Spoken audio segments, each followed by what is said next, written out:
ఎక్కడ చూడండి నేను ఇక్కడ చూశాను. మనకు బట్టల షాప్ ఒక ఏరియా ఉంటుంది, చెప్పుల షాప్ ఏరియా ఉంటుంది, అన్నిటికి ఒక ఏరియా ఉంటుంది. ఫస్ట్ టైం విజయవాడలో తినడానికి ఒక ఏరియా ఉన్నది.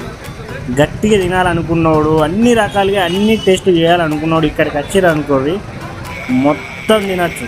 కొత్త వాళ్ళగా మొత్తం ఘోరం అంటే ఘోరం తినచ్చు. ఈ ఏరియా విజయవాడలో ఈ స్ట్రీట్ అని ఉంటుంది. మనకు all varieties of food items ఇక్కడ దొరుకుతాయి. ఒక్కసారి మీరే చూడండి ఈ వీడియో.